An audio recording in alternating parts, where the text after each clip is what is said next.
Steam Machine is out. It's not all that great. Rather than just looking at a straight PC alternative, I'd like to take a look at straight PC alternatives in a similar form factor. I'll be right back.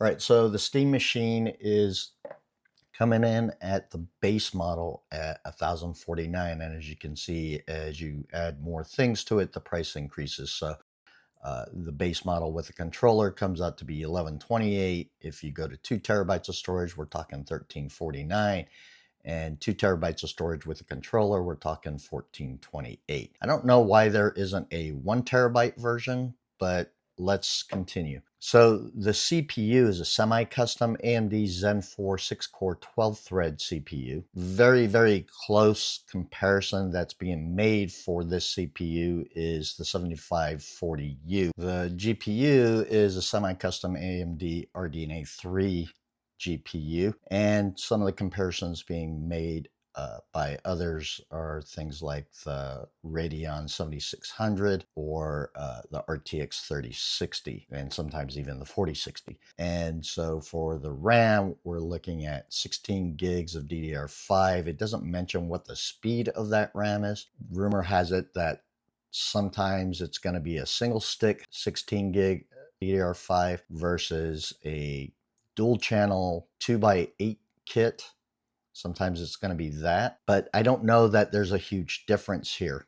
Some people are claiming that there's a difference, but I don't know that there's a huge difference here. Maybe in a scenario where you're doing content creation, but as far as gaming goes, from my previous testing, I didn't see a lot of difference, not enough to even really be concerned with. And if you'd like me to revisit that single channel versus dual channel on DDR5, let me know in the comments, and I can re-explore that subject. And then there's 8 gigs of GDDR6 for the VRAM on the GPU side. And again, it's 512 gig NVMe SSD.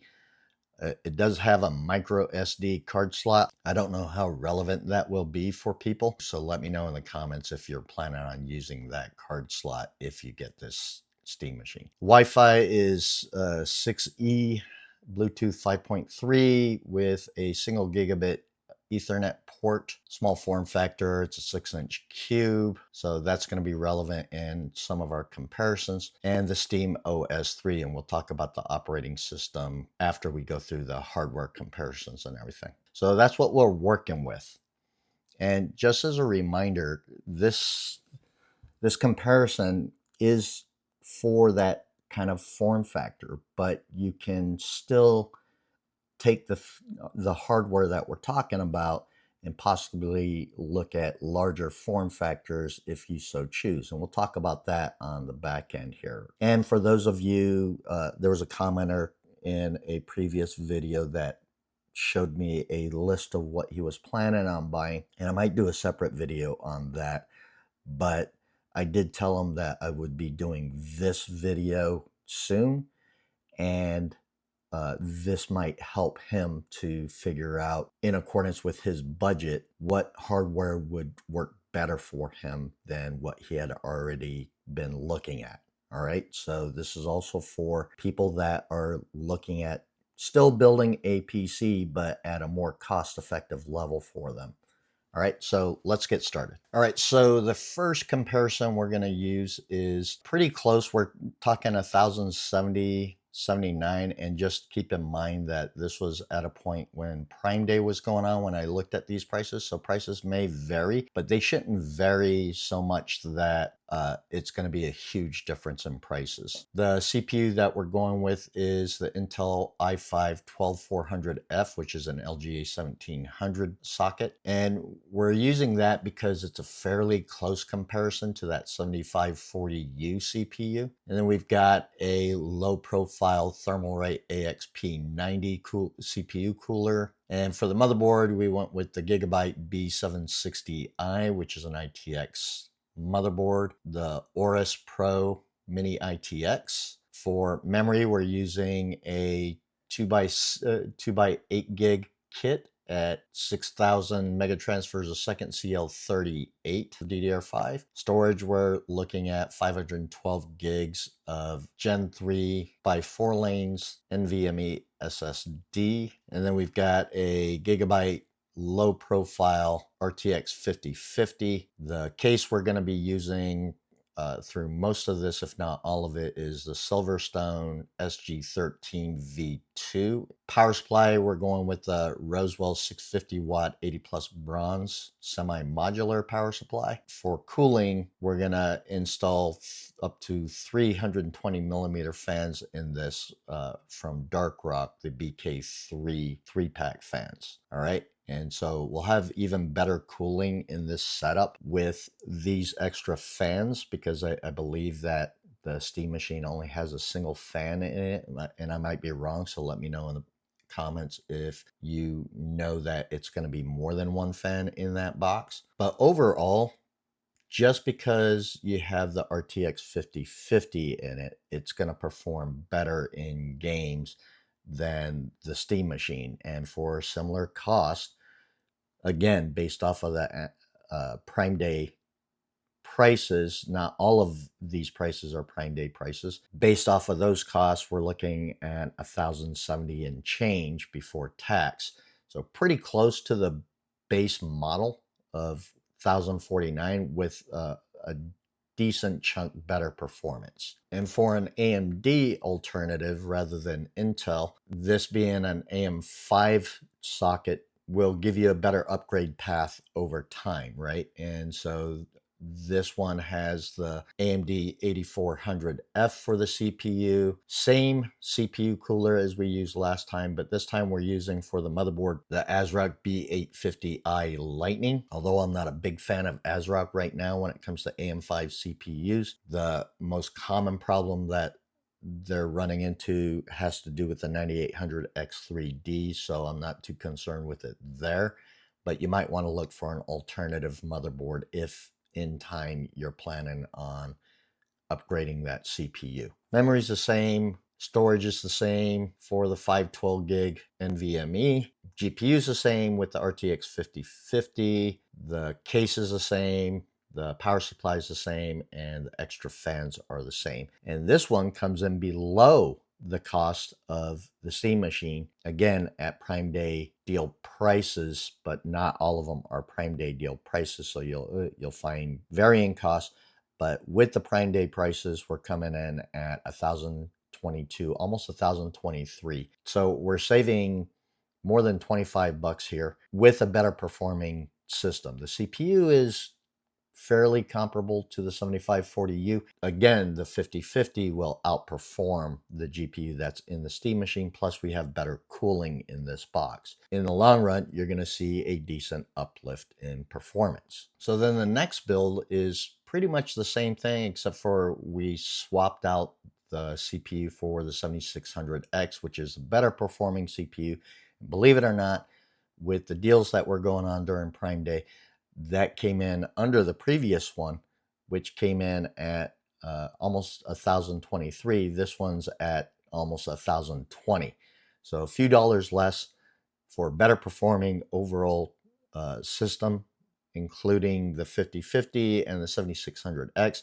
Everything else remains the same. Then the next one, we've got the 12600KF. And some of you might be wondering why I'm picking Intel in some of these, especially the Raptor Lake stuff. If you think about it, if we go with like the 12400F or in this case, the 12600KF, that gives us enough of an upgrade path all the way up until the 14900K. And so it provides us with a comparable upgrade path as far as if we're talking this versus an AM5 platform. And the 12600KF will, by a decent chunk, outperform the 7540U, which is the comparable CPU that goes into the Steam Machine. And for this, the change-ups in the hardware would be the motherboard with the Gigabyte B760i Aorus Pro Mini ITX, and everything else is pretty much the same thing, right? And this one came in with the Prime Day deals at just under 1,092. Decent chunk better performer with a decent upgrade path on the Intel side. And then for another Intel build, we're looking at the cost of the 250KF Plus, which pretty much outperforms overall all the other previous CPUs that we just talked about. Now, the caveat for this is that you have a very limited upgrade path for this kind of platform because it is the LGA 1851 platform. And so your upgrade path is to the 285K, and that's pretty much it, unless Intel suddenly decides to do another refresh on this socket. But rumor has it that they're working on their next socket. I think it's the 1921. I can't remember. And so you do limit yourself on this, but it is a better performing CPU overall than all the other CPUs that we just talked about. And the price came in at just under 1,063. The motherboard is the only other different thing that we're looking at for this particular build, which is the MSI Pro H810i Mini ITX motherboard. So the next set of comparisons we're looking at the same builds that we just talked about across the board, but we then upgraded the GPU, right? So the first one that we did was with the 12400F Intel CPU. And so with an RTX 5060, which is going to perform much better than the GPU that's in the Steam machine, we're talking almost 1131 in our cost, and everything else stays the same as far as the previous hardware goes. And then the next system that we did previously was with the 8400F, so everything else remains the same, but this has the RTX 5060 in it. And so the price for this is coming in at just under 1,083. And then with the AM5 socket, with the Ryzen 5 7600X CPU build, we put in the RTX 5060 and our price came out to be just under 1,080. And then for the build for the 12600KF with the RTX 5060, our price came in at just under $1,152. And then the last one that we did in the previous set of builds was with the 250KF Plus. And if we stick a 5060 in there, then our cost becomes just under $1,123. All right, so those are some of my recommendations. I do want to talk about some of the things to make sure that we're completely clear on some caveats and things to expect when going this route. One of the things to talk about is obviously some limitations when it comes to the Intel side things, because you have a more capped upgrade path, right? Now, granted, on the LGA 1700, aka Raptor Lake CPU side, starting at the 1200 series or 12th gen CPUs, that gives you a fair amount of breathing room for an upgrade path, and it can be cost effective. But sooner or later, you are going to run into a cap, especially considering that if you're going to use a small form factor, such as the case I was talking about, that could highly limit your cooling, and so you can get some thermal throttling when you get into the upper range, like the 13900K or the 14900K. Those CPUs run pretty hot, and so that could be an issue. With the AM5 platforms, you have a wider range of upgrades that you can do for a more prolonged period, because AM5 is currently ongoing as far as their latest and greatest, their previous gen CPUs.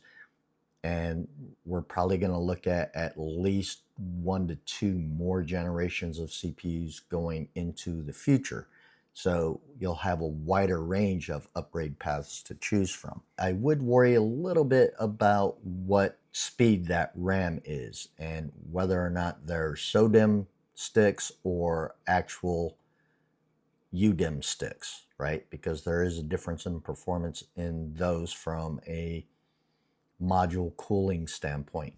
And so those are the kind of things that I would be looking at if I chose to buy the steam machine. I'd probably almost immediately open it up and take a look at see what I've got. Also, they give you an alternative to go from 512 gigs of storage to 2 terabytes, but not the in between, the 1 terabyte storage. And so you could certainly, in these builds that I'm recommending, go to 1 terabyte storage or even 2 terabyte storage. But with current SSD prices, if you don't need, or if you don't think you're going to need that kind of storage, then I would probably either hold off to see what happens with the market, or maybe even look at the used PC market, maybe eBay or Facebook Marketplace, to see if you could find some SSDs that somebody is trying to get rid of at a more cost-effective point. But if you do that, I would use it specifically only to store games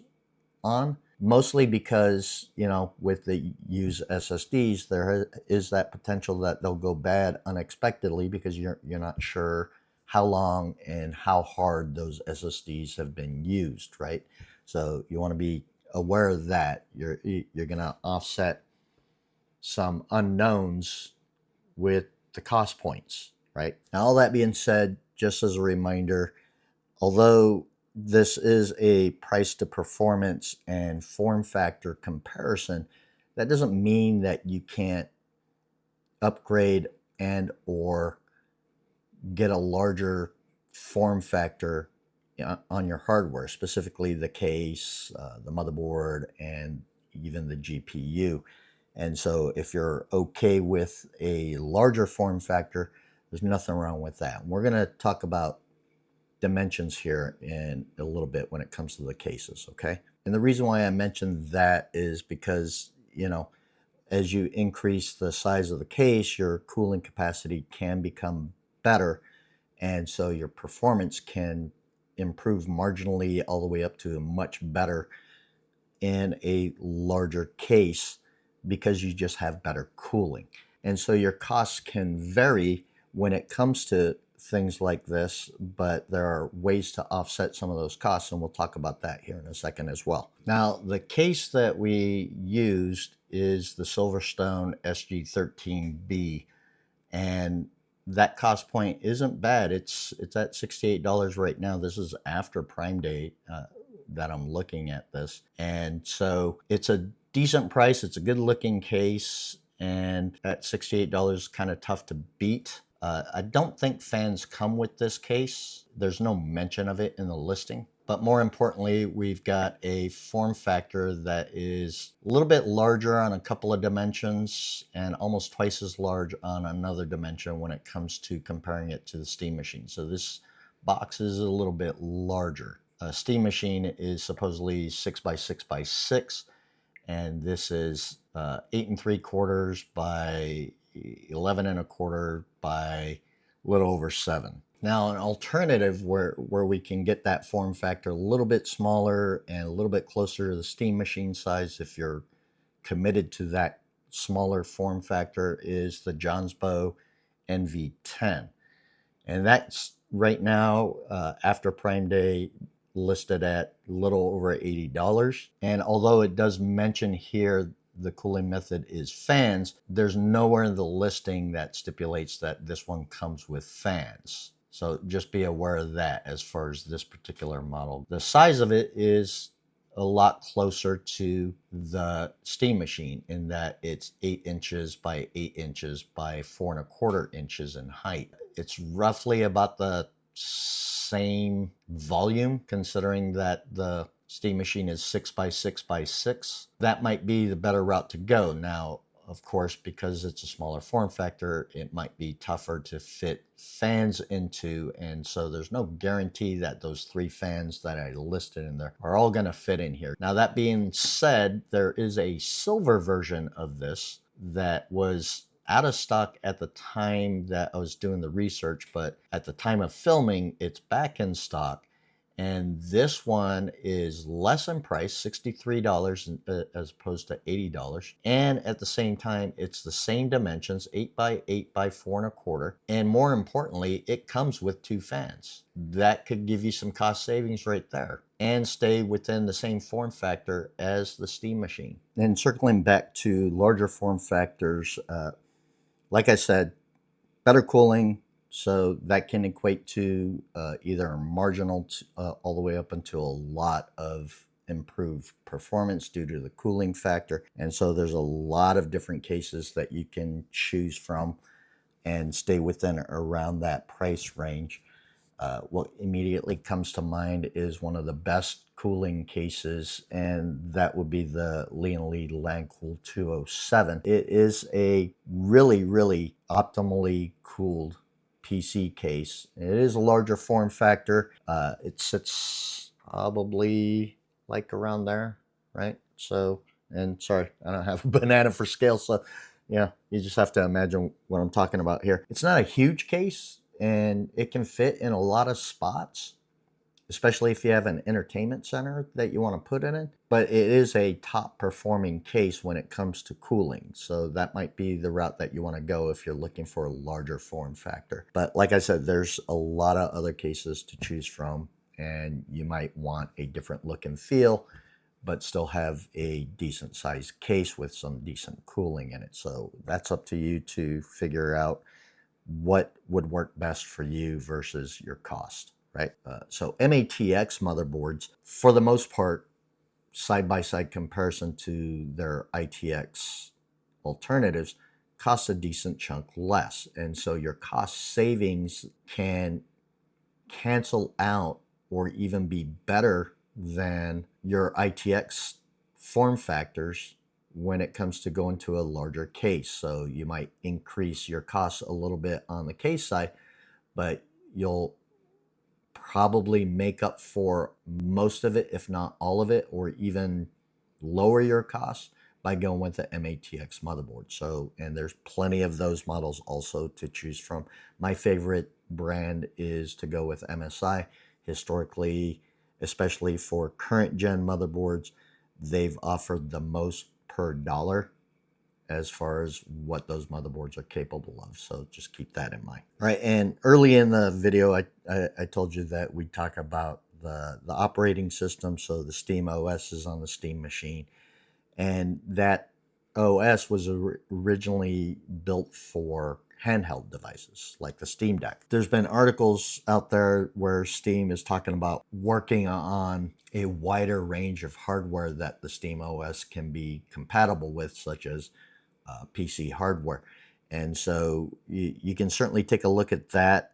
There is a way where you can put Steam OS onto a regular PC, but right now I think the drawbacks outweigh the usage of it on a PC. So in the meantime, I would probably go with a Windows install with the Steam app installed on it, or if you're preferring the Linux side of things, I'd go with a distro like Bazite or something. All right, so that's pretty much it. That's everything I wanted to talk about, and hopefully you found a lot of this information useful, or at least enough to give you some ideas of what direction you want to go. I would highly recommend against getting the Steam machine unless you're just set on the fact of getting a Steam machine. You know, I mean, it's your money, you spend it the way you want. I wouldn't recommend it, not with its performance levels and hardware that's involved versus its price. If you want to travel down the alternative path, there's nothing wrong with you exploring alternatives to my alternatives. And so hopefully, like I said, it at least puts you on the right path of what you'll be looking at. Write down in the comments if you want me to test that dual channel versus single channel DDR5 on games to see how much, or even for content creation, to see how much of a difference it really makes. If you want me to build any of these recommendations and produce the gaming and performance results on those things, also let me know in the comments, and I'd be more than happy to take a look at that stuff and give you guys the actual performances of the things I'm recommending. Any other questions or thoughts occur to you, feel free to write down in the comments. I'm more than happy to get back to you guys. And hopefully, like I said, you enjoyed this content and helped you guys out. And in the meantime, thanks for joining me, and I hope to see you in the next one.